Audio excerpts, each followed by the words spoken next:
I am continuing my reading. What I'm doing in this series is to read through the entire standard works of the Church of Jesus Christ of Latter-day Saints. This consists of the Bible, the Book of Mormon, the Doctrine and Covenants, and the Pearl of Great Price. I am reading in a chronological order of events, not according to publication or volume, so I will be skipping around a bit as I move along. Okay, we are continuing in Ezekiel, but we're going to have to skip a little bit here because chapter 29, we've been reading in a basically linear fashion in Ezekiel, because Ezekiel, nicely, is written. We had the 5th year, then the 6th year, then the 7th year, then the 9th year, all in order. Very nice. But chapter 29 breaks that pattern. And so we're going to be reading chapter 29 now. But we're only going to read half of it, because the first half is in the 10th year, and the second half is in the 28th year. It's the one chapter right in the middle of the book that messes everything up. When it comes to timeline, anyways. So we're going to read 29 verses 1 through 16. Egypt shall be overthrown by Babylon. When she rises again, she shall be the basest of kingdoms. In the 10th year, in the 10th month, in the 12th day of the month, the word of the Lord came unto me, saying, Son of man, set thy face against Pharaoh, king of Egypt, and prophesy against him, and against all Egypt. Speak and say, Thus saith the Lord God, Behold, I am against thee, Pharaoh, king of Egypt, the great dragon that lieth in the midst of his rivers, which hath said, My river is mine own, and I have made it for myself. But I will put hooks in thy jaws, and I will cause the fish of thy rivers to stick into thy scales, and I will bring thee up out of the midst of thy rivers, and all the fish of thy rivers shall stick unto thy scales. And I will leave thee thrown into the wilderness, thee and all the fish of thy rivers. Thou shalt fall upon the open fields, thou shalt not be brought together, nor gathered. I have given thee for meat to the beasts of the field and to the fowls of the heaven. And all the inhabitants of Egypt shall know that I am the Lord, because they have been a staff of reed to the house of Israel. When they took hold of thee by thy hand, thou didst break and rend all their shoulders, and when they leaned upon thee, thou breakest and madest all their loins to be at a stand.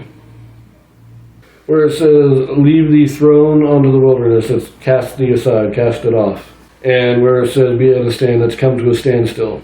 So it's a dried reed. In other places it's described Egypt as a dried reed, that if men lean on it, it will pierce their hands. And so it's like, that's what it's saying here is, you've promised Israel safety, and there's nothing in you but danger. You're just going to be a hurt to them, so we're going to destroy you too.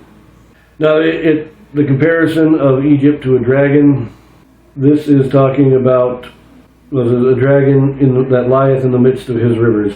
This is the Nile River is the dragon of Egypt. It is what makes Egypt powerful is the Nile River. So that's it's a metaphor for that. Verse 8. Therefore thus saith the Lord God, Behold, I will bring a sword upon thee, and cut off man and beast out of thee. And the land of Egypt shall be desolate and waste, and they shall know that I am the Lord, because he hath said, The river is mine, and I have made it. Behold, therefore, I am against thee, and against thy rivers, and I will make the land of Egypt utterly waste and desolate, from the tower of Syene even unto the border of Ethiopia. No foot of man shall pass through it, nor foot of beast shall pass through it, neither shall it be inhabited 40 years. And I will make the land of Egypt desolate in the midst of the countries that are desolate, and her cities among the cities that are laid waste shall be desolate 40 years. And I will scatter the Egyptians among the nations, and will disperse them through the countries. So where it says, from the tower of Syene, even to the borders of Ethiopia, Ethiopia is Cush, or Cush, descendants of Ham. But it's from Migdol to Syene. I think Migdol is on the border of Cush. I'm not quite sure about the geography there. But 40 years of absolute destruction and desolation. Now remember, it does say that Judah is going to be left desolate as well, and yet there was always a remnant living there. There's always some people there. It just, when it says desolate, it doesn't mean that nothing living is there. It means that the population is so sparse that you wouldn't know anybody is there. Verse 13. Yet thus saith the Lord God, At the end of 40 years will I gather the Egyptians from the people whither they were scattered. And I will bring again the captivity of Egypt, and will cause them to return into the land of Pathros, into the land of their habitation, and they shall be there a base kingdom. It shall be the basest of the kingdoms, neither shall it exalt itself any more above the nations. For I will diminish them, that they shall no more rule over the nations. And it shall be no more the confidence of the house of Israel, which bringeth their iniquity to remembrance, when they shall look after them. But they shall know that I am the Lord God. I'm not quite sure how this fits in with the history of Egypt. I do know that Egypt is pretty much destroyed. Not by the Babylonians. Babylonians never actually conquer Egypt. They just drive them back into their own lands. Persia conquers Egypt, I believe. And I know that Greece, Alexander the Great, when he comes in, he totally decimates them. But then the Ptolemies, the last Egyptian dynasty are the Greek Ptolemies. And they weren't a great kingdom, and they never really expanded their borders. They were constantly at war with the other, I can't remember the other guy.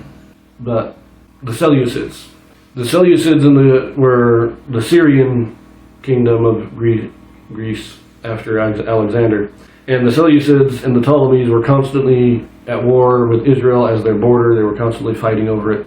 And so, once conquered by, I think Persia was the first to conquer Egypt, and then the Greeks. And once Persia conquered them, they never really regained their former glory. Egypt has always been, with the Ptolemies, there was a brief period where they had some independence, but then they were conquered by Rome. So, anyway, we're going to leave that here. I'm not up on my Egyptian history, so I can't say too much. And we are continuing now, going back to chapter 26 to keep our timeline, so we'll see you there.